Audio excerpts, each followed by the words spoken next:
Margaret Calloway learned the meaning of silence on a Tuesday morning in October, the kind of silence that doesn't arrive gently, but crashes into a life like a freight train derailing in slow motion.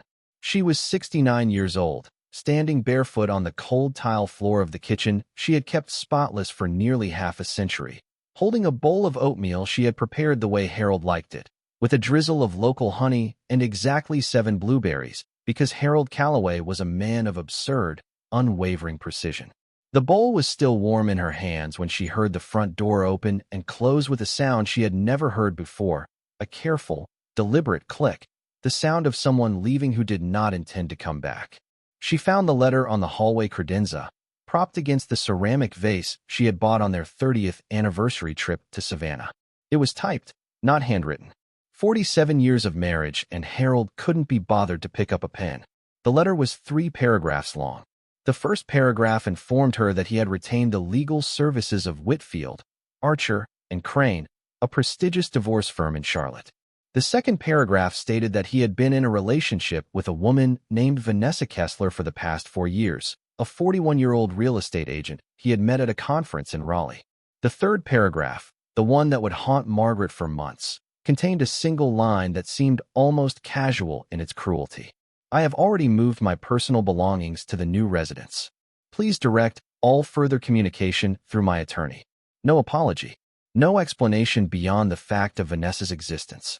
No acknowledgement of the 47 years Margaret had poured into building the life Harold was now discarding like a coat that no longer fit. She stood in that hallway for 11 minutes. She knew because the grandfather clock Harold's father had given them as a wedding gift chimed twice, marking the quarter hours as Margaret's world quietly collapsed around her. The oatmeal went cold in her hands. She set it down on the credenza next to the letter, and she did not cry. She would not give Harold Calloway the satisfaction, even in absentia, of her tears. The weeks that followed were a masterclass in orchestrated devastation. Harold's attorney, a sharp-featured man named Dennis Whitfield, moved with surgical efficiency. Within 14 days, Margaret received formal divorce papers that read less like a dissolution of marriage and more like a corporate liquidation. Harold wanted the house, the 4-bedroom colonial in Ashford Hills they had purchased together in 1983, with Margaret's teaching salary forming the backbone of the down payment. He wanted the retirement accounts, both of them, his own substantial 401k from 31 years at Hargrove Financial Services, and Margaret's modest pension from the Mecklenburg County School District, where she had taught 4th grade for 28 years. He wanted the lake house in Bryson City, the one Margaret had inherited from her own parents, arguing through Whitfield's legalese that marital improvements to the property over 2 decades had converted it into a shared asset. Margaret's court-appointed attorney was a young woman named Sarah Chun who had graduated law school 18 months prior and carried a caseload that would have crushed someone with twice her experience. Sarah was earnest and hardworking, but she was badly outgunned. Whitfield had 4 paralegals and a forensic accountant. Sarah had a shared office and a printer that jammed every 3rd page. The mediation sessions were brutal. Harold sat across the conference table in a new suit that Margaret had never seen, his silver hair freshly cut, looking at her with the practiced detachment of a man who had already mentally filed her under a closed account. Vanessa was never present, but her perfume clung to Harold's collar like a taunt. By the time the divorce was finalized 5 months later, Margaret Calloway walked away from 47 years of marriage with a 2009 Honda Accord that needed new brakes, $11,400 in a checking account, her personal clothing, and a small cardboard box of photographs Harold's attorney had deemed of no financial value. She lost the house. She lost the lake property in Bryson City after a judge ruled that Harold's renovations over the years constituted significant marital investment. She lost 80% of their combined retirement savings to a formula that somehow determined Harold's earning potential outweighed Margaret's decades of unpaid domestic labor, the 30 years of meals cooked, holidays orchestrated, a household managed with the quiet, invisible competence that the legal system had no column for on its spreadsheets. Her 2 adult children offered what Margaret came to recognize as performative sympathy. Her son, Bradley, a 44-year-old investment banker in Atlanta, called her twice during the entire divorce proceeding. Both calls lasted under 10 minutes. He told her that he didn't want to take sides, which Margaret understood to mean that he had already taken Harold's. Bradley's wife, Courtney, had posted photographs on social media of a dinner party at their Buckhead townhouse. Harold and Vanessa were seated at the table, smiling. Margaret's daughter, Lorraine, who lived in Denver, was more vocal but equally absent. She called every Sunday for exactly 15 minutes, filling the silence with hollow encouragements like "You're strong, Mom, and this is your chance to reinvent yourself," phrases that sounded like they had been copied from a self-help podcast. Neither Bradley nor Lorraine offered Margaret a room in their homes. Neither offered financial help. When Margaret asked Lorraine directly if she could stay in her guest bedroom for a few weeks while she found an apartment, there was a pause on the line that lasted long enough for Margaret to hear the answer before Lorraine spoke it. "It's just, the timing isn't great, Mom. Kyle and I are redoing the basement." Margaret hung up the phone and sat in the parking lot of a Comfort Inn where she had been staying for 9 days, burning through her dwindling savings at $79 a night. She was 69 years old. She had devoted her entire adult life to a family that had, in the span of 5 months, discarded her with the efficiency of a corporate restructuring. She was not bitter. Bitterness requires energy, and Margaret had none left. She was simply empty, a woman sitting in a parking lot with a cardboard box of photographs on the passenger seat and no address to call her own. It was Sarah Chun who changed everything, though she did it entirely by accident. 3 weeks after the divorce was finalized, Sarah called Margaret on a Wednesday afternoon, her voice carrying the particular tension of someone who has discovered a mistake they are not sure how to explain. "Mrs. Calloway," Sarah began carefully, "I need to discuss something with you regarding the final asset distribution. During the mediation process, Mr. Whitfield's office submitted a comprehensive inventory of all properties held jointly or individually by Mr. Calloway.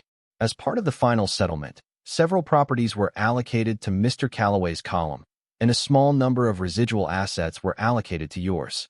There was a pause.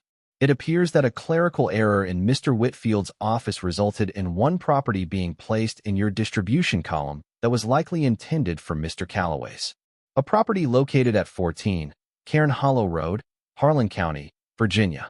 The deed was transferred into your name as part of the finalized settlement documents, and because the decree has already been signed and entered by the judge, the transfer is legally binding."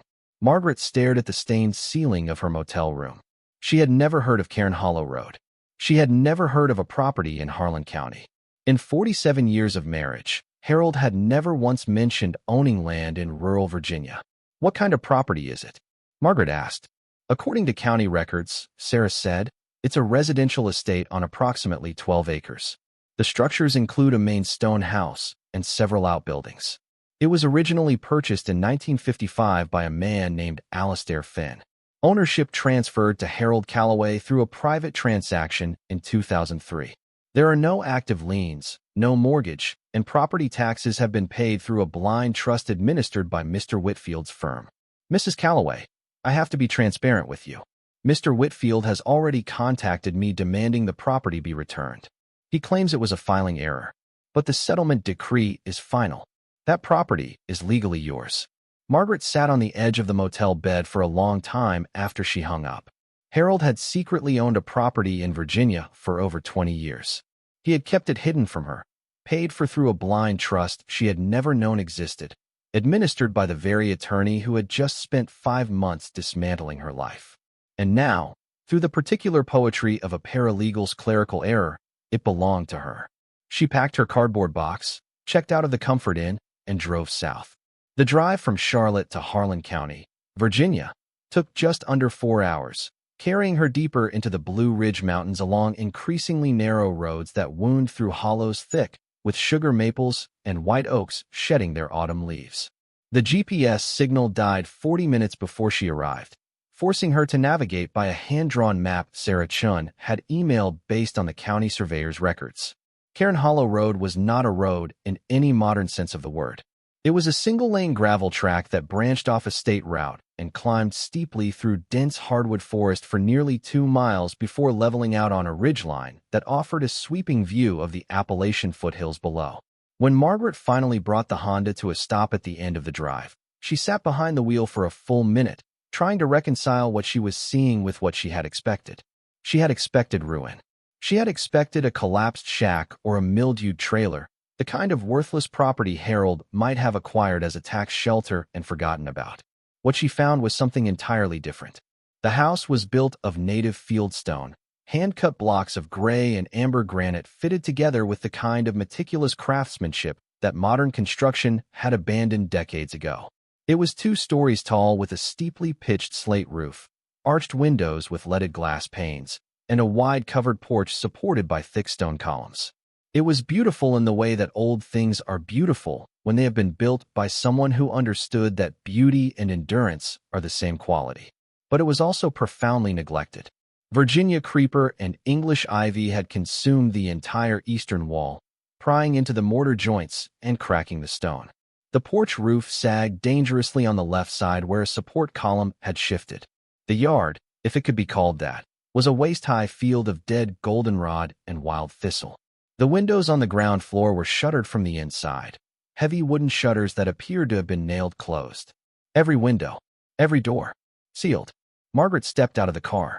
The silence on the ridgeline was immense, broken only by the sound of wind moving through the bare branches of the oaks and the distant cry of a red-tailed hawk circling the valley. She walked up the stone path toward the front porch, her shoes crunching on fallen leaves. The front door was solid oak, darkened by decades of weather, and secured by a heavy brass deadbolt that showed no signs of rust.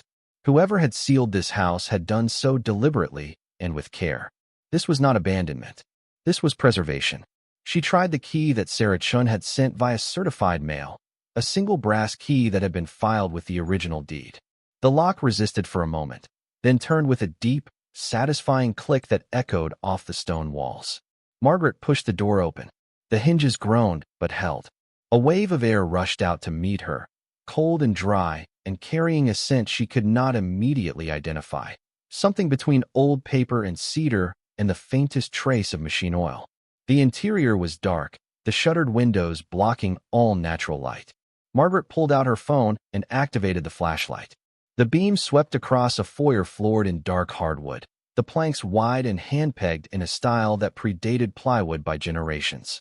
A staircase with a carved oak banister rose to the second floor. To the left, a sitting room. To the right, a formal dining room. Directly ahead, a hallway leading toward the back of the house. Everything was covered in a uniform layer of dust, thick and undisturbed, the kind of dust that accumulates not over years but over decades. And yet, beneath the dust, the house was immaculate. The furniture was intact, covered in white cotton sheets. The walls bore framed artwork, landscapes, and botanical prints, their glass panes clouded but unbroken. The floors, despite years of neglect, were solid and level. There was no water damage, no evidence of animal intrusion, no mold. The house had been sealed with such precision that time itself seemed to have been locked out. Margaret moved through the ground floor slowly, lifting the edges of dust sheets to reveal a mahogany settee upholstered in faded green velvet, a writing desk with brass drawer pulls, a grandfather clock whose pendulum hung motionless behind beveled glass.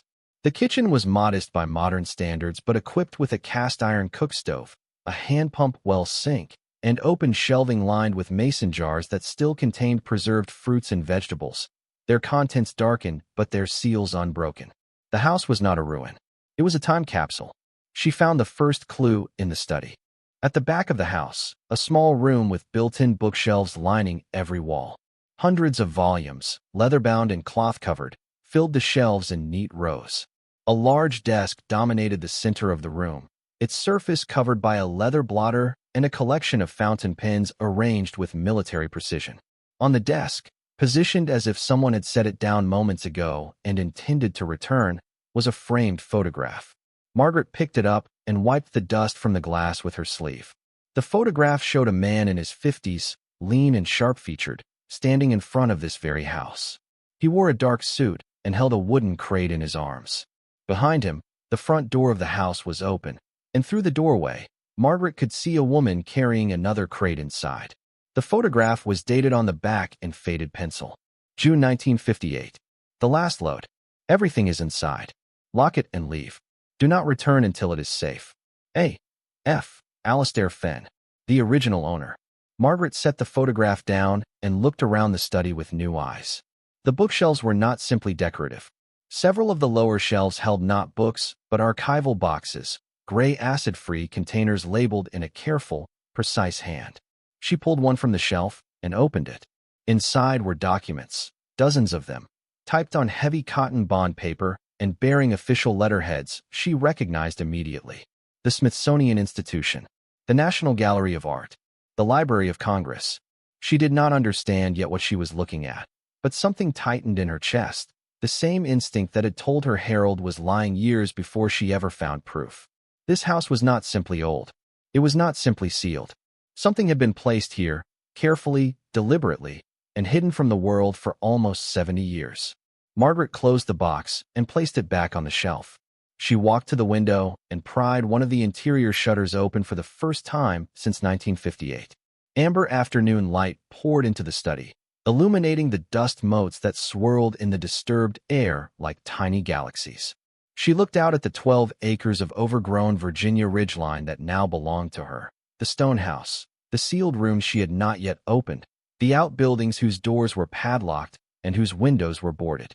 She thought about Harold, who had owned this property for 20 years and never told her. She thought about Dennis Whitfield, whose clerical error had accidentally handed her the one secret Harold had fought hardest to keep. She thought about Bradley and Lorraine, who could not find room for their mother in their busy, comfortable lives. And for the first time since the morning Harold left, Margaret Calloway felt something other than emptiness. It was small, fragile, and unfamiliar, like a match struck in a dark room. But it was real. She pulled her phone from her pocket and dialed Sarah Chun. "Sarah," she said quietly, looking at the sealed door at the far end of the hallway that she had not yet tried to open. "I'm keeping the house, and I need you to make sure no one, not Harold, not Whitfield, and not anyone else, can take it from me." The silence on the other end lasted 2 beats. Then Sarah Chin's voice came back, sharp and steady. "Already on it, Mrs. Calloway. I filed a motion to preserve the settlement decree this morning. Harold's attorney has no legal standing to reclaim it. That property is yours." Margaret hung up and looked at the sealed door at the end of the hall. Whatever Alistair Finn had locked inside this house in 1958 had been waiting for 67 years. It could wait one more night. She had a car to unload, a fireplace to light, and for the first time in months, a door of her own to close behind her. The first week at Cairn Hollow was a test of endurance that Margaret had not anticipated. The house, for all its structural integrity, had no running water, no functioning electricity, and no heat source beyond the massive stone fireplace in the sitting room and the cast-iron cookstove in the kitchen. October in the Virginia Blue Ridge meant mornings that arrived with frost on the inside of the windows and evenings that drove the temperature into the low 30s. Margaret slept on the settee in the sitting room, wrapped in every blanket she had brought from the Comfort Inn. Feeding the fireplace with deadfall branches she dragged from the tree line until her arms ached. She drove into the nearest town, a small community called Harlan Station 12 miles down the mountain, for supplies on her second day. Harlan Station was the kind of place that had once been prosperous and was now surviving on stubbornness. A single main street lined with brick storefronts, half of them vacant. A hardware store, a post office, a diner called Ruby's with a faded red awning, and a volunteer fire station. The population sign at the town limits read 340, but Margaret suspected that number was generous. The hardware store was run by a man named Cleet Dawson, a wiry, sun-weathered man in his 70s who moved with the deliberate caution of someone whose joints had long since filed a formal complaint. When Margaret loaded a cart with kerosene lanterns, weather stripping, a box of heavy-duty trash bags, and a set of basic hand tools, Cleet studied her with undisguised curiosity. "You the one who moved into the Finn place?" he said, not quite a question. Margaret paused, a roll of duct tape in her hand. "Word travels fast." Cleet leaned against the counter, crossing his thin arms. "It's a small town, and that house has been a subject of conversation for longer than you've been alive. Folks around here figured it would stay sealed until the mountain swallowed it." "You planning to live up there?" "I am living up there," Margaret said. Cleet's expression shifted, something between admiration and pity. "That's hard country for a woman on her own. No grid power up that ridge. Nearest well service is in Dunmore, 40 miles out. And winter up on that ridgeline will freeze you out by December if you're not prepared. I've survived worse than winter, Mr. Dawson, Margaret said, and the quiet certainty in her voice made Cleet pause. He rang up her supplies without further comment. But as she was loading the bags into her car, he appeared at the door. Mrs. Calloway, you ought to talk to Nadine Finn before you start opening doors in that house. She's Alistair's daughter, 86 years old, lives in the assisted care home outside of Dunmore. She's the only person alive who knows why her daddy sealed that place up and walked away. Margaret stopped. Alistair Finn had a daughter who was still alive. A daughter who might have the answers to the questions that had been multiplying in Margaret's mind since she opened that first archival box in the study. She thanked Cleet, finished loading her car, and sat in the driver's seat for a long moment, staring at the mountain road that wound back up to Cairn Hollow. Harold had bought this property in 2003. He had paid for it through a blind trust. He had hidden it from her for 20 years. And in all that time, he had never once set foot inside the house, because the house was still sealed exactly as Alistair Finn had left it in 1958. Harold didn't want the house. He wanted the land. Or more precisely, he wanted whatever was on the land, or under it, that had made a blind trust and 20 years of secrecy worth the investment. Margaret turned the key in the ignition and drove back up the mountain. The answers were in the house. She was certain of it.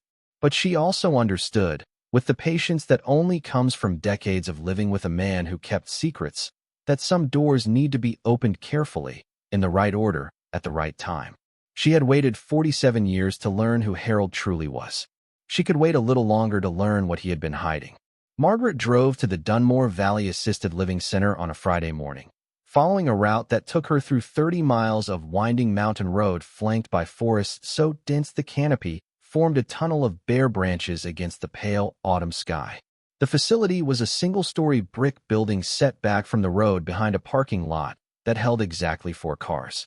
Inside, it smelled of disinfectant and instant coffee, and a young nurse at the front desk looked up at Margaret with the mildly startled expression of someone who rarely saw visitors. "I'm here to see Nadine Finn," Margaret said. The nurse checked her clipboard. "Are you family?" Margaret hesitated for only a moment. "I'm the new owner of her father's house." The nurse led her down a quiet hallway to a room at the far end, its door propped open to allow a slant of morning light from the window. Nadine Finn sat in a high-backed chair beside the window, her small frame nearly swallowed by a hand-knitted afghan draped across her lap. She was 86 years old, but her eyes, dark brown and startlingly sharp, tracked Margaret's entrance with the alertness of a woman whose mind had outlasted her body by a comfortable margin. "You're the woman who got the house," Nadine said before Margaret could introduce herself. Her voice was thin but precise, carrying the particular cadence of someone raised in these mountains. "Cleet called me. He said a woman from North Carolina moved in and was asking questions." Margaret sat in the vinyl chair beside the bed, her hands folded in her lap. "I'm not here to disturb you, Mrs. Finn. I just want to understand the house. Your father sealed it in 1958. Every window, every door, from the inside. And he never went back." Nadine stared at her for a long time, her weathered fingers working the fringe of the afghan with a slow, rhythmic motion. "He couldn't go back," she said quietly. "Going back would have meant admitting what he'd done. And admitting what he'd done would have destroyed him and everyone he was trying to protect." Margaret leaned forward. "What did he do?" Nadine turned her gaze toward the window, watching the bare trees sway in the wind. "My father was a conservator," she said. "Do you know what that means? Not a collector, not a dealer, a conservator. He spent his entire career preserving things that other people wanted to forget, neglect, or destroy. He worked for the Smithsonian for 23 years, from 1934 to 1957.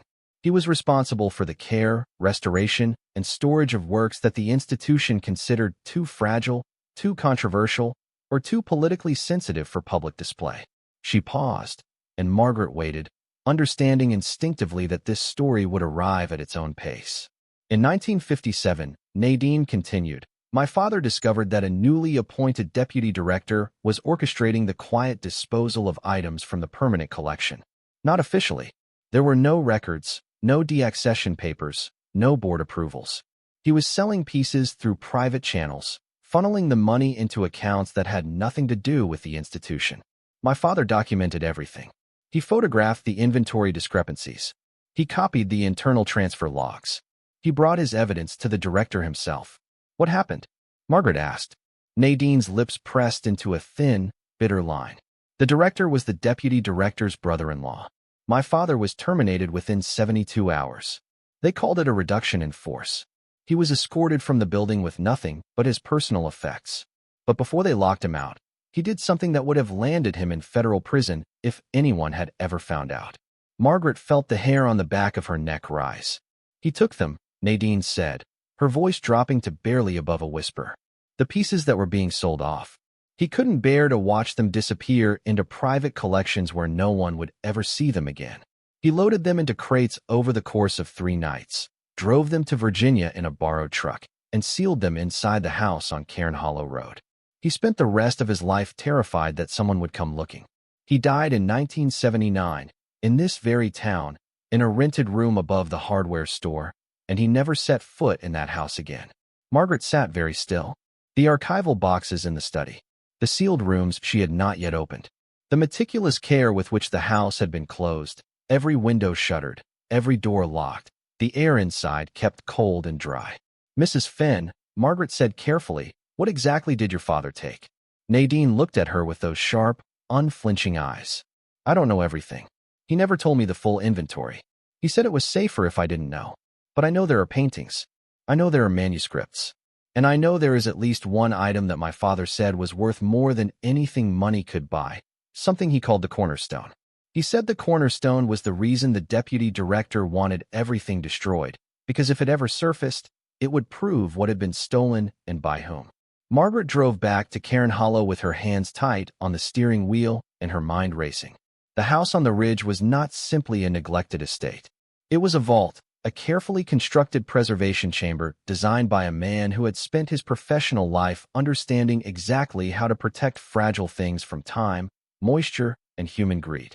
Alastair Fenn had sealed his house the way he would have sealed a museum archive, and whatever was inside had been waiting in perfect, controlled conditions for 67 years. She understood now why Harold had wanted the property. She understood the blind trust, the 20 years of silence, the secret ownership he had hidden from her throughout their marriage. Harold worked in financial services. He moved in circles where private art sales and discreet acquisitions were discussed over scotch in rooms Margaret was never invited to enter. Someone had told Harold about the Fenn property. Someone had told him what might be inside. And Harold, with the patient, calculating precision that Margaret, now recognized as the defining characteristic of her former husband, had purchased the land and waited for the right moment to open it. But Harold had never opened it. 20 years of ownership, and the house was still sealed. Margaret spent 3 days considering why. The answer, when it finally arrived, came not from deduction, but from Dennis Whitfield himself. It was a Thursday afternoon, and Margaret was on the covered porch replacing a rotted support post with a locust timber she had dragged from the woodline, when a black Mercedes SUV appeared at the end of the gravel drive. It climbed the ridge slowly, its suspension protesting every rut and stone. When it stopped, 2 men emerged. Dennis Whitfield, Harold's attorney, in a charcoal overcoat that was entirely wrong for the mountain terrain, and a second man Margaret did not recognize, younger, broad-shouldered, carrying a leather portfolio. Mrs. Calloway, Whitfield called out as he approached the porch, his voice carrying the practiced warmth of a man who was accustomed to making unpleasant things sound reasonable. I hope you don't mind the unannounced visit. We were in the area and thought we might discuss the property matter informally. Attorney to property owner. No pressure. Margaret set down her hammer and stood. She did not invite them onto the porch. You drove 4 hours from Charlotte to have an informal conversation, Mr. Whitfield? Whitfield smiled, the kind of smile that revealed nothing. This is my colleague, James Alcott. He specializes in estate appraisals and asset recovery. We'd like to propose a simple arrangement. Harold acknowledges the clerical error that resulted in this property being transferred to you. In recognition of that error, he is prepared to offer you a one-time settlement of $75,000 in exchange for the deed. That's well above the county's assessed value.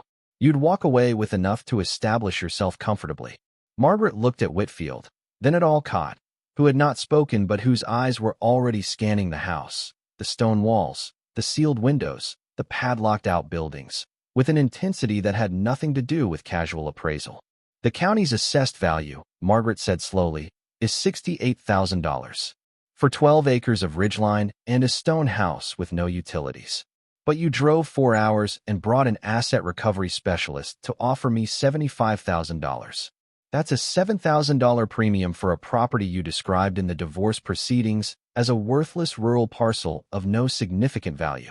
Whitfield's smile tightened almost imperceptibly. It's a generous offer, Mrs. Calloway.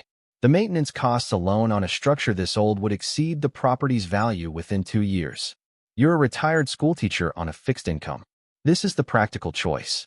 Margaret stepped down from the porch and walked directly to Whitfield, stopping close enough that he took an involuntary half-step backward.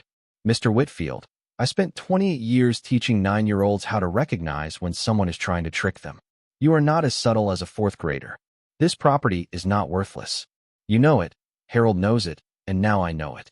So here is what I need you to understand. I am not selling. I am not negotiating. And the next time you drive up this mountain without an invitation, I will have the Harlan County Sheriff escort you back down. Now get off my land. Whitfield stared at her, and for the first time, the practiced composure cracked. Something cold and hard surfaced behind his eyes, a look that Margaret recognized from decades of living with Harold, the look of a man who was not accustomed to being refused and who did not intend to accept it.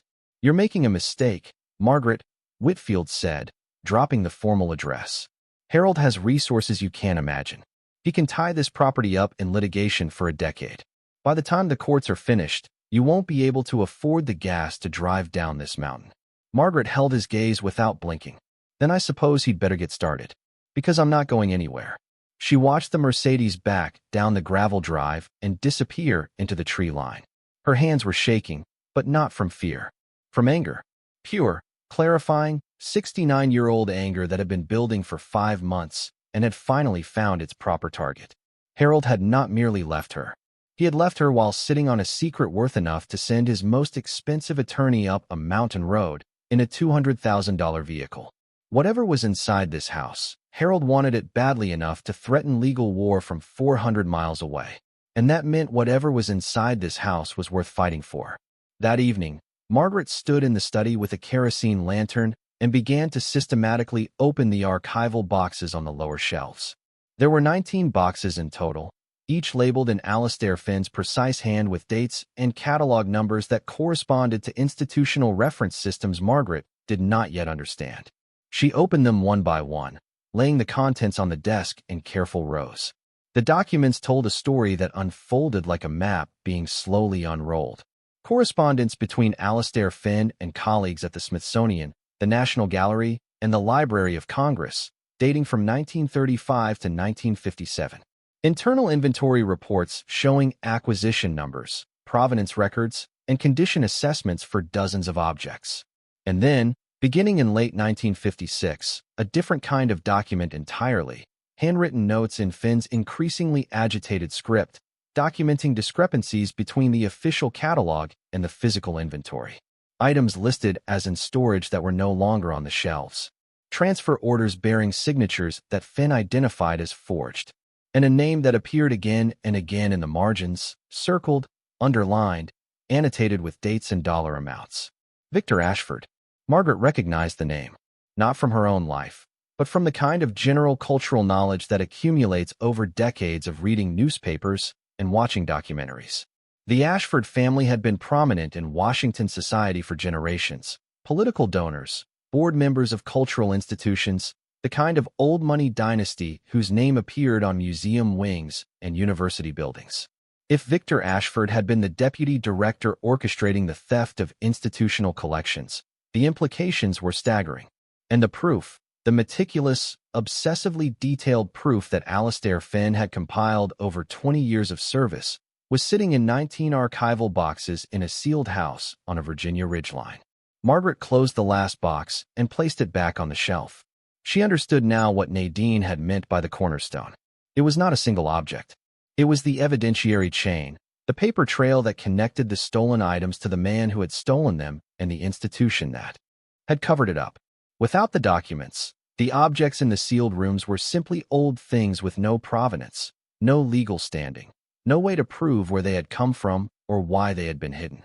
With the documents, they were evidence of one of the largest institutional art thefts in American history. And Harold, through whatever back-channel whisper had led him to this property, knew it. He didn't need the house. He needed the contents. And he had spent 20 years waiting for the right moment to extract them, authenticate them quietly, and sell them through private channels that would never ask inconvenient questions about where a retired financial services executive had acquired a collection of museum-grade artifacts. Margaret sat in the study until the lantern burned low, listening to the wind move through the trees outside. She thought about Alastair Finn, a man who had sacrificed his career and his peace of mind to protect things he believed the world deserved to see. She thought about Harold, who had looked at the same legacy and seen nothing but a balance sheet. And she thought about herself, a 69-year-old woman sitting alone in a sealed house on a mountain, holding the key to a secret that powerful people had spent decades trying to bury. She was not Alastair Finn. She did not have his expertise or his institutional knowledge. But she had something Finn had never possessed, the legal ownership of the property, the deed with her name on it, signed by a judge, entered into the record, and binding. Whatever was behind the sealed doors of this house belonged to her. And unlike Finn, unlike Harold, unlike the men who had spent generations profiting from what others had preserved, Margaret Calloway had no intention of keeping any of it hidden. The next morning, she called Sarah Chun. "Sarah, I need you to find me someone at the Smithsonian.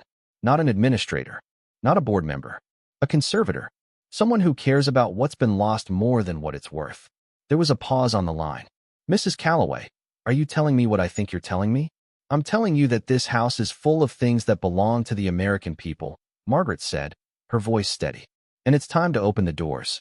But before Margaret could act on her resolve, the mountain delivered its own kind of reckoning. On the third night of November, a storm system that the Weather Service had classified as a once-in-a-decade event descended on the Blue Ridge. The wind arrived first, a sustained 40-mile-per-hour assault that bent the oaks on the ridgeline to impossible angles and tore the remaining leaves from the branches in violent horizontal sheets. Then the rain came, not falling but driving sideways, hammering the stone walls of the house with a force that made the leaded glass windows vibrate in their frames. Margaret had weathered storms before, but nothing like this. She sat in the study with 2 kerosene lanterns and a fire burning in the small cast-iron stove, listening to the house groan and shift around her. At just past midnight, a sound cut through the roar of the wind, a deep, structural crack that resonated through the stone walls like a gunshot. The floor beneath her feet shuddered.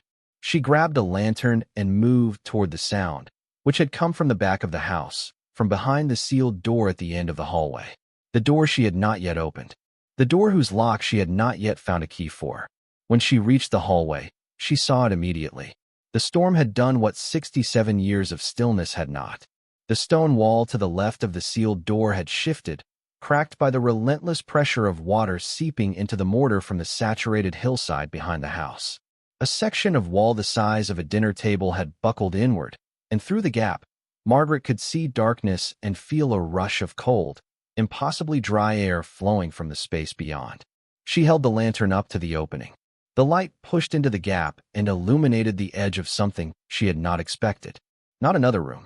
A staircase, carved from the same native stone as the house itself, descending steeply into the earth, the steps smooth and worn, the walls lined with wooden shelving that extended down into the darkness below the reach of her light.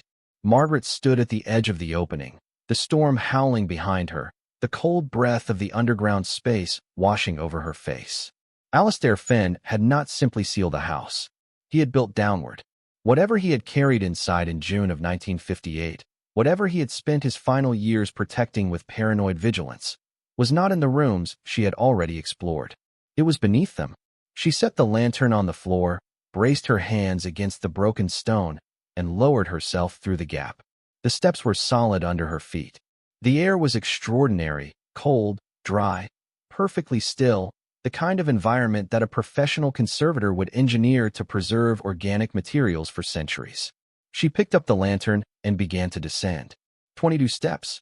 She counted each one, her free hand trailing along the stone wall for balance. The wooden shelving on both sides held small items she could not identify in the lantern light: metal boxes, glass jars sealed with wax, rolled tubes that might have been maps or might have been something far more significant. At the bottom of the stairs, the passage leveled out into a short corridor, perhaps 15 feet long, that ended at a door unlike anything else in the house. It was steel, industrial gauge, set into a steel frame that had been bolted directly into the bedrock. The kind of door that belonged in a bank, not beneath a farmhouse. And unlike every other door in the house, this one was not locked. A heavy steel lever handle protruded from the right side, and when Margaret gripped it and pulled, the door swung open on hinges so perfectly balanced that it moved with the pressure of a single hand despite weighing what must have been several hundred pounds. The lantern light flooded the space beyond, and Margaret Calloway stopped breathing. The room was enormous, far larger than anything the footprint of the house above would have suggested. Alastair Fenn had not dug a cellar. He had excavated a chamber, carved directly into the bedrock of the Virginia Ridge, its walls smoothed and sealed with a layer of concrete so precisely applied it looked almost polished. The ceiling was arched, supported by steel beams embedded in the stone, and the floor was poured concrete covered in heavy rubber matting designed to absorb moisture and vibration. The air was unlike anything Margaret had ever breathed inside a building. It was cool, perfectly dry, utterly still, the kind of air she had only ever felt once before, on a school field trip to the National Archives in Washington, where the Declaration of Independence sat behind bulletproof glass in a climate-controlled case. Alastair Fenn had built that same climate.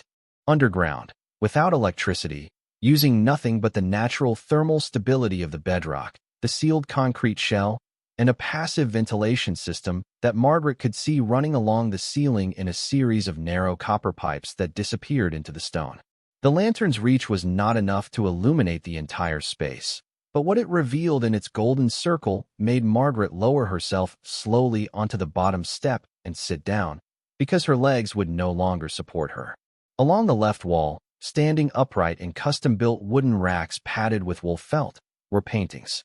Not prints, not reproductions, but original canvases in ornate gilded frames, some of them massive, 6 feet tall or more, others small and intimate, each one separated from the next by padded wooden dividers. Margaret counted them in the trembling lantern light. 14 paintings on the left wall. She could not identify the artist from where she sat, but she could see the quality, the depth of color preserved by decades in perfect darkness, the craquelure of aged oil paint that spoke of centuries, not decades, and the institutional catalog tags still wired to the lower corners of each frame. Small brass plates stamped with numbers that corresponded to the documents she had found upstairs in Alastair Fenn's archival boxes. Along the right wall, a different kind of treasure. Flat wooden cases stacked horizontally on steel shelving, each case sealed with brass clasps and labeled in Fenn's handwriting. Margaret rose and walked to the nearest shelf, her fingers leaving tracks in the thin film of mineral dust that coated the surface. She unclasped the nearest case and lifted the lid. Inside, cradled in acid-free tissue paper that had yellowed but held its integrity, was a manuscript. Not a typed document, but a handwritten manuscript on heavy rag paper. The ink faded to a deep sepia, the script a flowing copperplate that Margaret recognized as belonging to a period long before typewriters existed. She could not read the full text in the lantern light, but she could see enough. The pages were numbered. The margins bore notations in a second hand. And at the top of the first page, in letters that had been penned with the careful deliberation of someone who understood exactly what they were creating, was a title and a name that Margaret recognized instantly, not because she was a scholar, but because she had been a teacher for 28 years and had taught her fourth graders about the foundations of American literature. She closed the case with trembling hands and moved to the next one. And the next.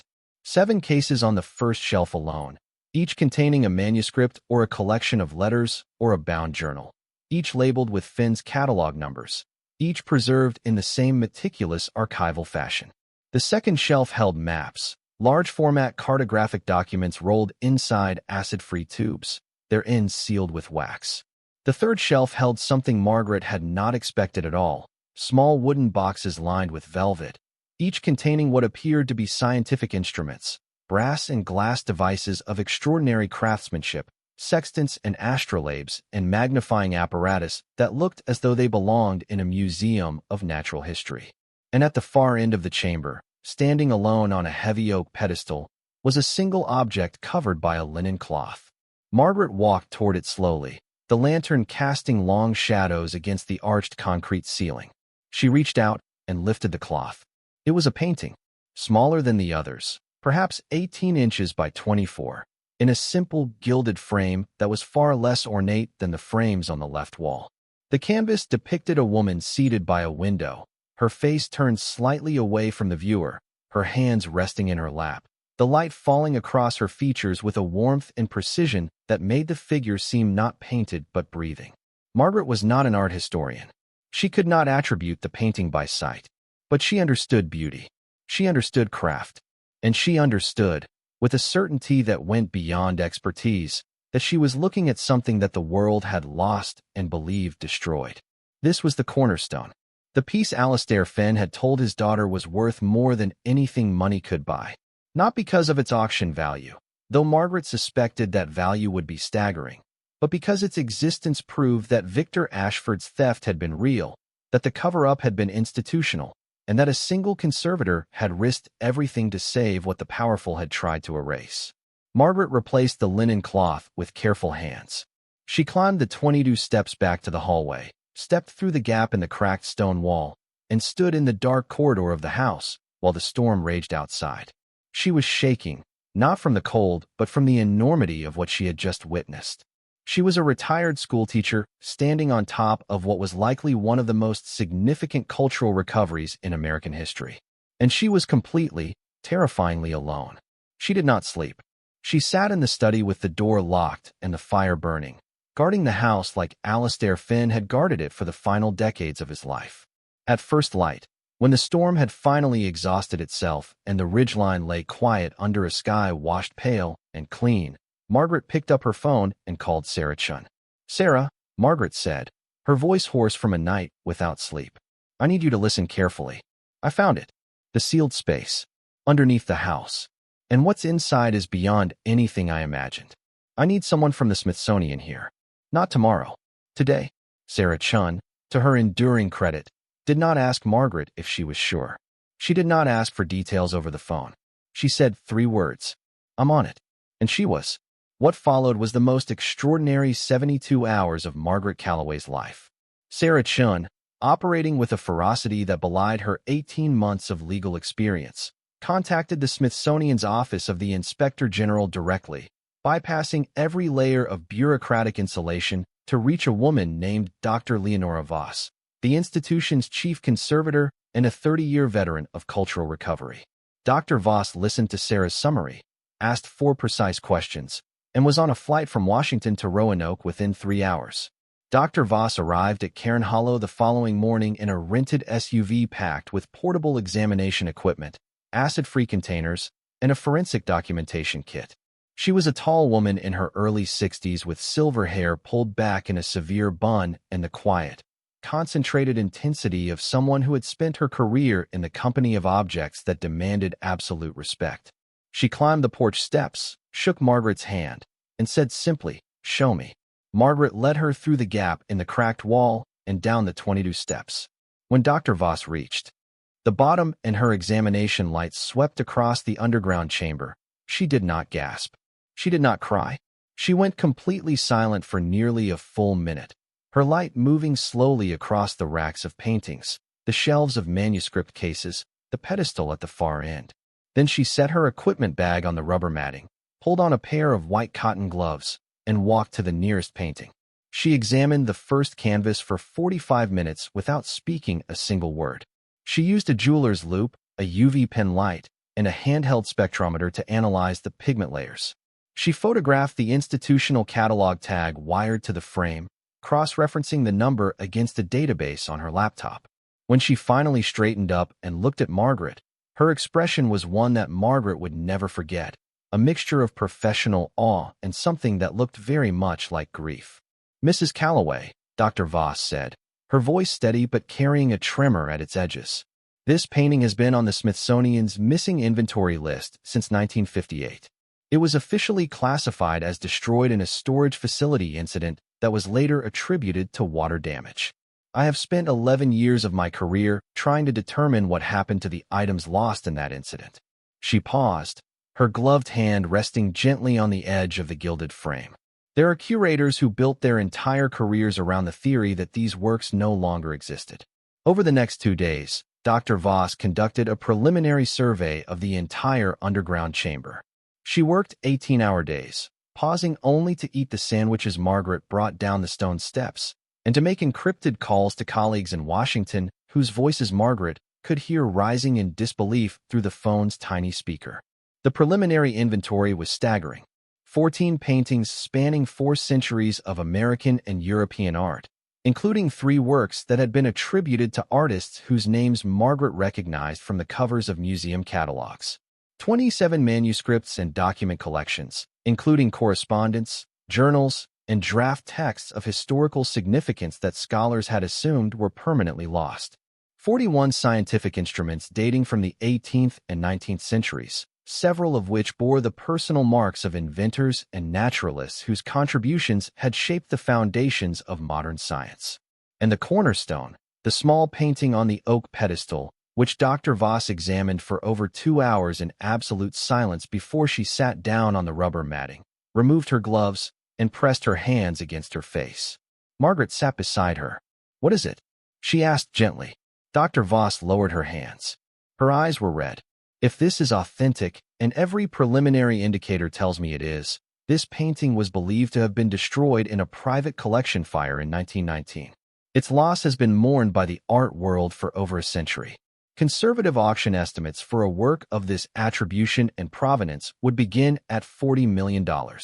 But its cultural value, the fact that it exists, that it survived, that it was saved by a man who gave up everything to protect it." She stopped, shaking her head. "That is incalculable." The formal recovery operation began 1 week later.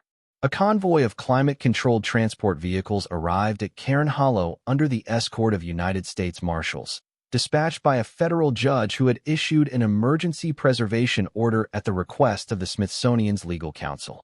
The operation took 4 days. Every object was documented, crated in archival-grade materials, and transported to the Smithsonian's secure conservation facility in Suitland, Maryland.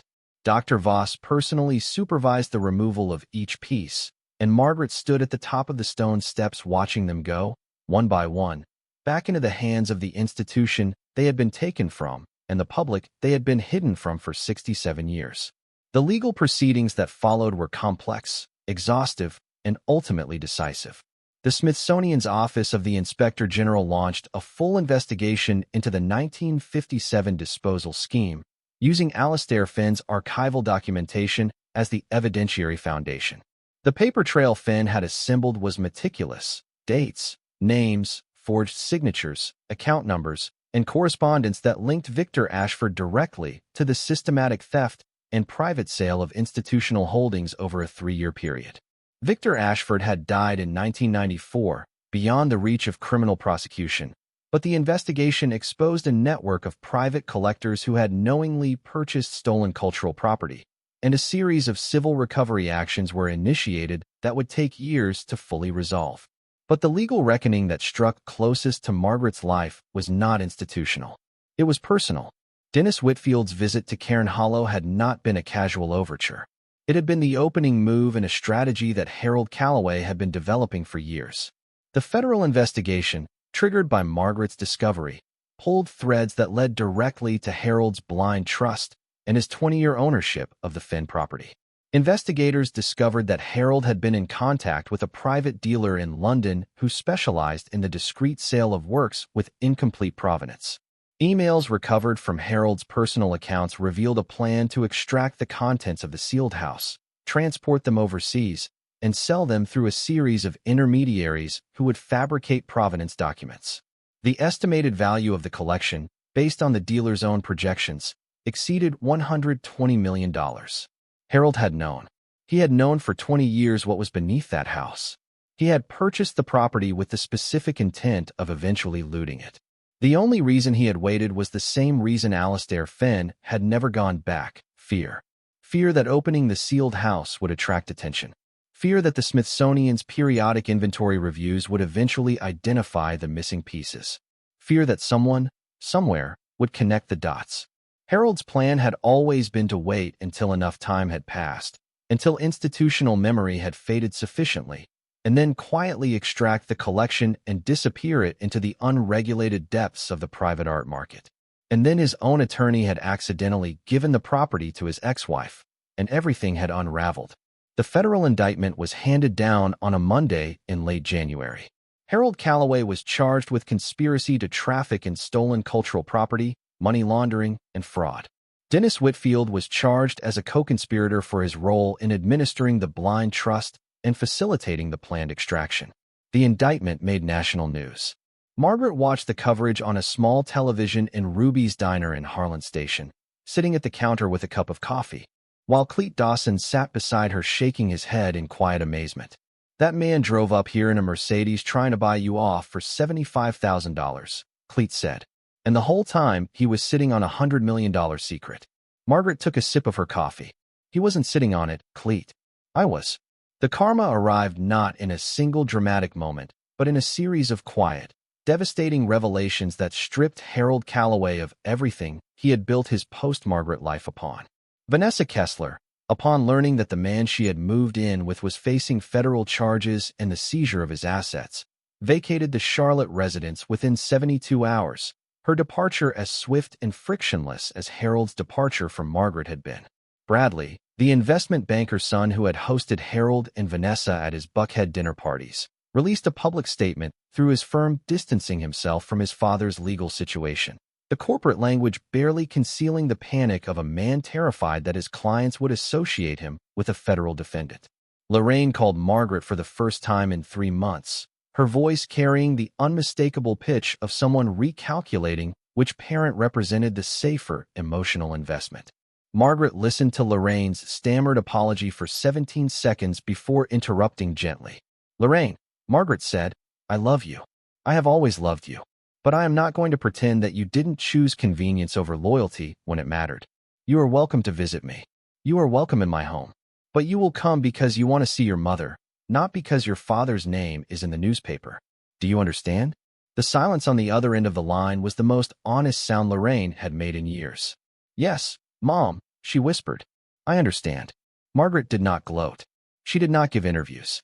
She did not appear on the morning shows that called daily for 2 weeks requesting her participation. When a producer from a major network news program offered her a 6-figure fee for an exclusive sit-down, she declined with a single sentence. "This story isn't about me. It's about a man named Alastair Finn who deserves to be remembered for what he saved, not what he suffered." The Smithsonian's formal acknowledgement came in the form of a ceremony held in the institution's castle building on the National Mall, 6 months after the recovery. Margaret attended at Dr. Voss's personal invitation, wearing a navy dress she had purchased at a second-hand shop in Harlan Station and the pearl earrings her own mother had given her on her wedding day. The secretary of the Smithsonian presented her with a formal citation recognizing her role in the recovery of a culturally significant collection. The citation named Alastair Finn as the conservator whose courage and sacrifice had preserved the works for future generations. A permanent exhibition was announced, to be housed in a dedicated gallery bearing Finn's name. Margaret stood in the front row of the ceremony hall, flanked by Dr. Voss and Sarah Chun, and listened to the secretary describe the recovered collection as one of the most important cultural preservation events of the 21st century. She thought about Alastair Finn, driving a borrowed truck through the Virginia night in 1958 with crates of irreplaceable art stacked in the back, terrified and resolute, knowing that what he was doing would brand him a criminal if he were caught, and a hero if he were not. She thought about Nadine, 86 years old, in an assisted living facility, finally hearing her father's name spoken with honor instead of suspicion. Margaret had driven to Dunmore the week before the ceremony to tell Nadine in person. The old woman had listened in silence, her sharp brown eyes filling with tears she did not wipe away. She had taken Margaret's hand and held it for a long time without speaking. When she finally spoke, she said only, "He always said someone would come." someone who would open the door for the right reasons. Under the terms of the federal cultural recovery statutes, Margaret was entitled to a finder's fee. The amount, calculated as a percentage of the appraised insurance value of the recovered collection, was deposited into her account 4 months after the ceremony. The figure was $3.8 million. Margaret paid off the remainder of her Honda. She funded a full scholarship at Mecklenburg County's public school district in her mother's name. She established a trust for Nadine Finn's care that ensured the old woman would never want for anything for the rest of her life. And she kept the house on Cairn Hollow Road. The stone walls were repointed by a master mason from Roanoke. The roof was restored with matching Virginia slate. A local contractor ran grid power up the ridge for the first time, and a well was drilled that hit clean water at 90 feet. Margaret kept the hand pump sink in the kitchen because she liked the sound it made. She kept the cast iron cookstove because it heated the room better than any modern furnace. She kept the study exactly as Alastair Finn had left it: the bookshelves, the fountain pens, the leather blotter, the framed photograph of a man carrying a crate through a doorway in 1958. The archival boxes were gone now, returned to the Smithsonian along with everything they documented, but the shelves were not empty. Margaret filled them with her own books, her own photographs, the cardboard box of memories that Harold's attorney had deemed of no financial value. The underground chamber was sealed again, this time properly, with a reinforced concrete cap and a steel access hatch that met modern safety codes. There was nothing left inside it. The paintings were in museums. The manuscripts were in archives. The scientific instruments were in research collections where scholars could study them. The room was empty, but Margaret went down the 22 steps sometimes, just to stand in the silence and remember what it had held. The chamber still smelled faintly of old paper and machine oil, the ghost of Alastair Finn's preservation, and in that smell Margaret found a kind of peace she had never expected to feel again. On a warm evening in late May, 8 months after she had first turned a brass key in the front door of a sealed house on a Virginia ridgeline, Margaret sat on the restored front porch of Cairn Hollow with a glass of iced tea and a yellow tabby cat that had appeared on her doorstep 3 weeks earlier and refused to leave. She had named him Fenn. The sun was setting behind the Blue Ridge, painting the sky in shades of amber and rose that made the stone walls of the house glow like something alive. The 12 acres of ridgeline spread out before her, the dead goldenrod cleared, the thistle cut back, the old oaks pruned, and standing tall against the fading light. She thought about Harold, who was awaiting trial in Charlotte, his assets frozen, his reputation destroyed, his new life with Vanessa dissolved as quickly as it had been assembled. She did not feel satisfaction. She felt something closer to exhaustion, the weariness of a woman who had spent 47 years building a life with a man who had never once shown her who he truly was. She did not hate Harold. Hatred requires an ongoing investment of energy, and Margaret had better uses for what remained of hers. She thought about Bradley and Lorraine, who were slowly, cautiously, finding their way back to her. Not because the newspaper headlines had rewritten the family narrative, but because Margaret had made it clear that the door was open and the terms were honest. Lorraine had visited for a weekend in April. She had slept in the guest room, helped Margaret paint the kitchen cabinets, and cried at the table over a dinner of roast chicken and potatoes that Margaret had cooked on the cast-iron stove. They did not talk about Harold. They did not talk about the basement that was unavailable during Margaret's crisis. They talked about Lorraine's garden and Margaret's cat, and the sound the hand pump sink made when you worked the handle. It was not reconciliation. It was the beginning of something smaller and more honest, a new foundation poured where the old one had cracked. She thought about Alastair Finn, who had sealed this house 67 years ago with the desperate hope that someone would eventually come along who would open it for the right reasons. He could not have known it would be a 69-year-old retired schoolteacher from North Carolina, a woman whose husband's attorney had accidentally given her the one secret that was never meant to see the light of day. He could not have known that the door would be opened not by an expert or an institution or a wealthy collector, but by a woman who had been left with nothing and who recognized, in the sealed rooms and the careful preservation, the same quality she had carried through 47 years of invisible labor. The understanding that things of value must be protected, even when no one is watching, even when no one says thank you, even when the world has decided you are no longer worth the trouble. Margaret set down her glass of iced tea and looked at the front door of the house, the heavy oak door that she left open now whenever the weather allowed, letting the mountain air move through the rooms that had been sealed for so long. The door was never locked anymore. There was nothing left to hide and nothing left to fear. What had been sealed was open. What had been hidden was seen. What had been overlooked, a house, a woman, a legacy, had proven itself to be the most valuable thing in the room. Finn the cat stretched in a patch of fading sunlight and yawned. Margaret scratched behind his ears and watched the last sliver of sun disappear behind the mountains. She was 69 years old. She was alone on a ridge in Virginia with a cat, a restored stone house, and the quiet, unshakable knowledge that the most important chapter of her life had not ended with loss. It had begun with a sealed door and the courage to open it. Somewhere down the mountain, in the town of Harlan Station, Cleet Dawson was closing up the hardware store for the evening. He paused at the door, looked up at the ridgeline where a single light now burned in the window of the old Finn house, and smiled. About time somebody turned a light on up there, he said to no one in particular. And he locked up and went home. Thank you so much for staying until the very end. Stories like this one remind us that the most important doors haven't been opened yet. If this moved you, there are more stories waiting for you on your screen right now. And if you haven't subscribed yet, now is the perfect time. I don't want you to miss what's coming.